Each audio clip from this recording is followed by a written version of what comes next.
السلام علیکم ورحمۃ اللہ وبرکاتہ۔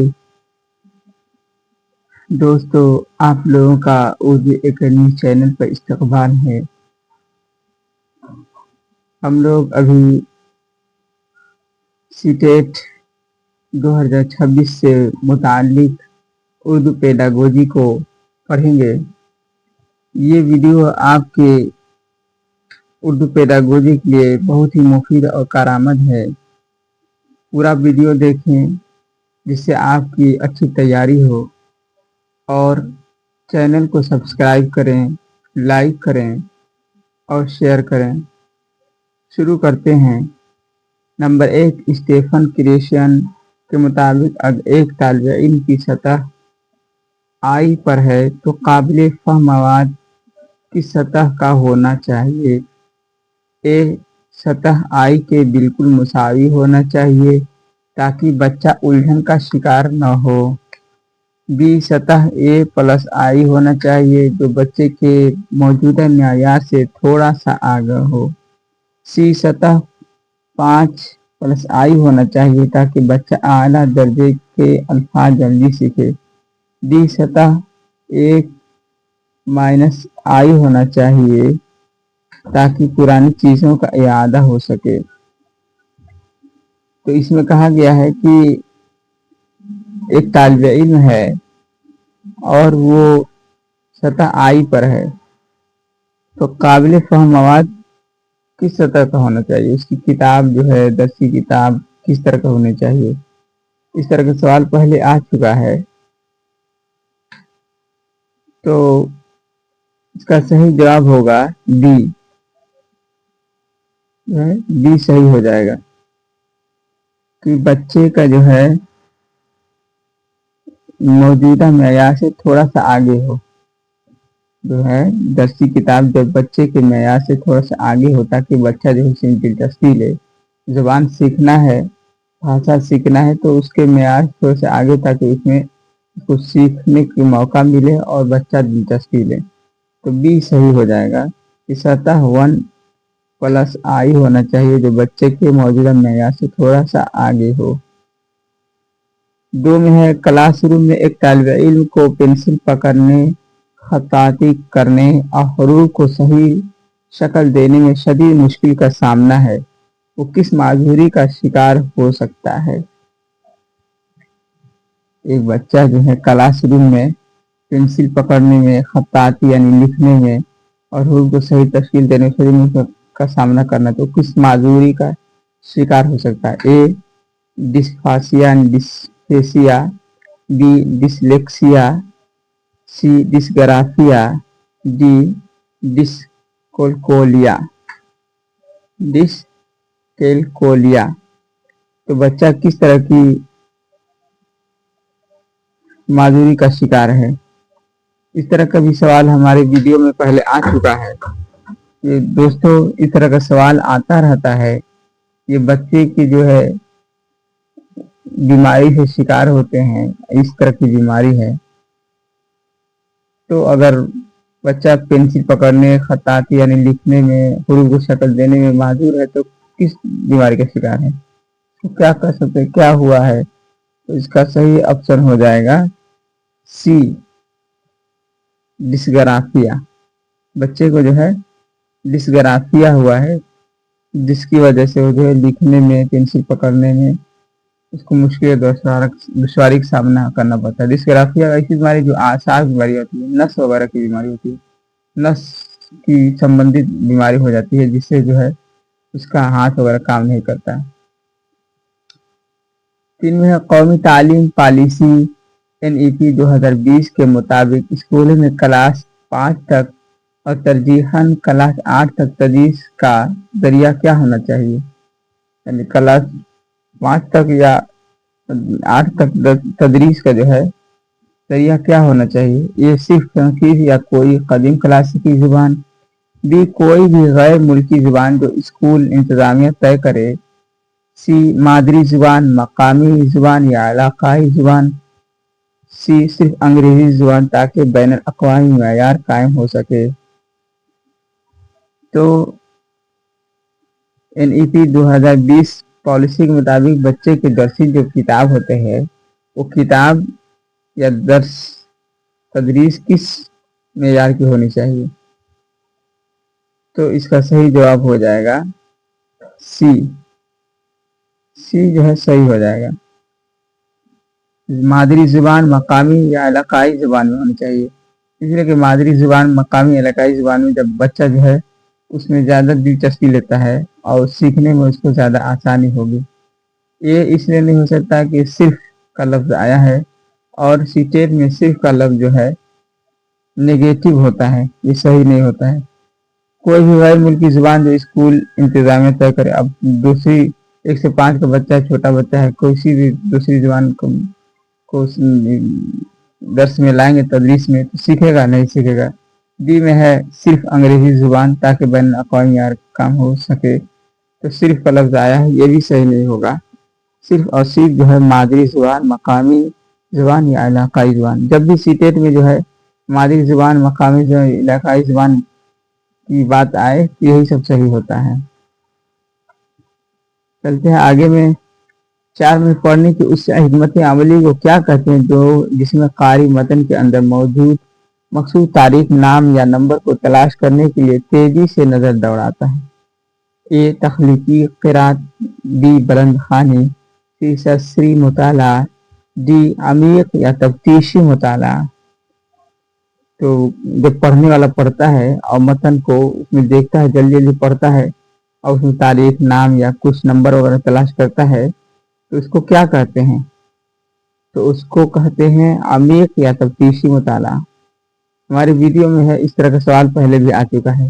दोस्तों ये सब सवाल आता रहता है, इससे आपका कॉन्सेप्ट सही हो जाएगा और एक एक सवाल इसको करेंगे सही से तो 200-500 सवाल कर लेते हैं तो इंशाअल्लाह ताला आपकी जो है उर्दू पेडागोजी पे पकड़ हो जाएगी। और उर्दू पेडागोजी पकड़ जाएगी तो 15 नंबर का उर्दू पेडागोजी होता है और 15 नंबर का नस्र या नज्म आएगा, तो वो आसानी से आप उसमें हल कर सकते हैं और ये दोनों मिला के अच्छा खासा 30 में से 25 आ सकता है इंशाअल्लाह ताला। चलते हैं 5 नंबर पर। जुबान सीखने के अमल में डिकोड करना यानी डिकोडिंग से क्या मुराद है? ये तहरीरी रमूज और हरूफ को उनके मुताल्लिक़ आवाज़ों में बदलकर माना समझना, बी पूरी क्लास को खामोश रहने का इशारा करना, सी किसी कहानी को जुबानी रट कर सुनाना, डी खूबसूरत और रंगीन तस्वीर बनाना। खूबसूरत और रंगीन तस्वीर बनाना, तो क्या होगा इसका सही जवाब?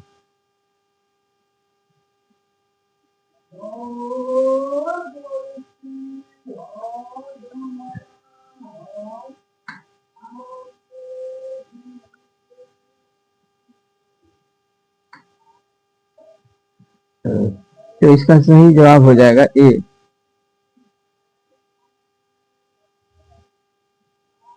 इसका सही जवाब ए हो जाएगा। तहरीरी रमूज और हरूफ को उनकी मुताल्लिक़ आवाज़ों में बदलकर माना समझना।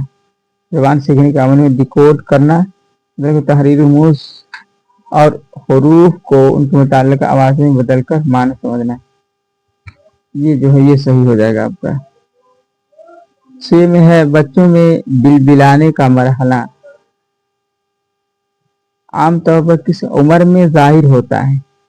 बच्चों में बिलबिलाने का मरहला आमतौर पर किस उम्र में जाहिर होता है? ए 5 साल की उम्र में, बी पैदाइश के फौरन बाद पहले हफ्ता में, सी तकरीबन 6 माह की उम्र में, डी 2 साल की उम्र में। तो बिलबिलाने का मरहला कब शुरू होता है? 5 साल की उम्र में, पैदाइश के फौरन बाद पहले हफ्ता में, तकरीबन 6 माह की उम्र में। तो इसका सही जवाब हो जाएगा सी, 6 माह की उम्र में। जब बच्चा 6 माह की उम्र का होता है तो बिलबिलाने लगता है और दादा अम्मा अब्बा आधा हर्फ वगैरह कहने लगता है, इसी को बिलबिलाना कहते हैं। तो बिलबिलाने का मरहला है 6 साल की उम्र में शुरू होता है। दोस्तों आगे चलते हैं 7 नंबर पर। अगर चैनल को सब्सक्राइब नहीं किए हैं तो सब्सक्राइब कर लें और लाइक करें, शेयर करें और मेरा सपोर्ट करें। नंबर 7 में एक उर्दू मुअल्लिम क्लास में पढ़ाते वक्त साइंस और समाजी उलूम के असबाब का इस्तेमाल भी जुबान सिखाने के लिए करता है। इस हिकमत अमली को क्या कहेंगे? एक उर्दू मुअल्लिम है, क्लास में पढ़ाते वक्त साइंस और समाजी उलूम के असबाब का इस्तेमाल भी, साइंस है, समाजी उलूम का असबाब पढ़ा रहा है, जुबान सिखाने के लिए करता है। तो इस हिकमत अमली को क्या कहेंगे? एक क़वाइद का इस्तिखराजी तरीक़ा, बी निसाब से हटकर जुबान, सी सिर्फ साइंसी तदरीस का तरीक़ा, डी मज़ामीन की अलहदगी का उसूल। तो क्या है? तो क़वाइद के इस्तिखराजी तरीक़ा, तो ये तो होगा नहीं। सिर्फ का लफ्ज़ आया है सी में, तो ये भी सही नहीं होगा। मज़ामीन की अलहदगी का उसूल, ये भी नहीं होगा। बल्कि निसाब से हटकर जुबान, ये जो है निसाब से, उसका जो है कि उर्दू ज़बान सिखाना है और उसका जो निसाब है तो उर्दू किताब पढ़ाना और उर्दू की जो है बुक जो जिससे ज़बान सीख सकता है उसको पढ़ाना इसको है। लेकिन वो साइंस और समाजी उलूम की किताब जो है उर्दू ही ज़बान में है, वो साइंस और समाजी उलूम की किताब पढ़ा रहा है ताकि जो है उसी से ज़बान सिखाना चाह रहा है। तो इसको कहेंगे निसाब से हटकर ज़बान सिखाना। निसाब से हटकर ज़बान सिखाना। निसाब में इसकी किताब है कवायद, उर्दू अदब की किताब है, ऐसी किताब है जिससे उर्दू ज़बान और भाषा सीख सके। लेकिन उस्ताद जो साइंस और समाजी उलूम के असबाब का इस्तेमाल कर रहा है ज़बान सिखाने के लिए, दूसरी किताब को ज़बान सिखाने में ला रहा है, तो इसको कहेंगे निसाब से हटकर ज़बान। आगे भी है 8 नंबर में, दर्ज झैल में से कौन सा तरीक़ा बराह रास्त तरीक़ा की सबसे बड़ी खसूसियत है? दर्ज झैल में से कौन सा तरीक़ा बराह रास्त तरीक़ा की सबसे बड़ी खसूसियत है? ए इसमें दरसी किताब का होना सबसे लाज़मी ज़रूरी है। पूछ रहे हैं कि सबसे बड़ी खसूसियत है बराह रास्त तरीक़ा की कौन सा है? तो हदफ बी में है, हदफ ज़ुबान को बगैर मादी ज़ुबान के तर्जमे के बराह रास्त सिखाया जाता है। इसमें मादी ज़ुबान का इस्तेमाल कसरत से किया जाता है। डी ये सिर्फ कवायद के उसूलों को रटवाने पर जोर देता है। तो डी तो हो नहीं सकता है, इसलिए इसमें सिर्फ आया है और रटवाने की बात आई है। और सीटेट में सिर्फ या रटवाने याद कराने की बात जो होती है वो निगेटिव होती है दोस्तों। और कसरत से ज़ुबान इस्तेमाल का ये भी नहीं होगा। उसमें दरसी किताब का होना लाजमी ये भी नहीं होगा, बल्कि बी आपका सही हो जाएगा। हदफ ज़ुबान को बगैर मादरी ज़बान के तर्जमे के बराह रास्त सिखाना, यानी कोई दूसरी ज़बान है और मादरी ज़बान के बगैर जो है तर्जमा के साथ जो है मादरी ज़बान के तर्जमे के बराह रास्त सिखाया जाता है, बल्कि इंग्लिश सिखा रहा है उस्ताद और उसको डायरेक्ट सिखा रहा है, तो इसी को कहते हैं बराह रास्त तरीक़ा। मादरी ज़बान उर्दू है लेकिन दूसरी ज़बान सिखा रहा है, तो इसको कहेंगे बराह रास्त तरीक़ा। नंबर 9 में, क्लासरूम में तख्लीकी तहरीर को फ़रोग़ देने के लिए कौन सी सरगर्मी सबसे बेहतरीन है? क्लासरूम में तख्लीकी तहरीर को फ़रोग़ देने के लिए कौन सी सरगर्मी सबसे बेहतरीन है? सबसे बेहतरीन है सरगर्मी पूछ रहे हैं। गाइड बुक से याद किए गए ख़त को हूबहू लिख ले देना, इससे भी तहरीर में फ़रोग़ होगा। लेकिन सबसे बेहतर तरीक़ा जो है तख्लीकी तहरीर के लिए कौन सा है, तो वो पूछ रहे हैं। बी में ब्लैक बोर्ड पर लिखे हुए मज़मून को खूबसूरत आवाज़ में नकल करना। ब्लैक बोर्ड पर लिखे हुए मज़मून को खूबसूरत आवाज़ में नकल करने के लिए, तो तहरीर आवाज़ में नकल करेगा तो ये तहरीर कहाँ हुआ, लिखना कहाँ हुआ? तहरीर कहते हैं लिखने को, ये भी नहीं होगा।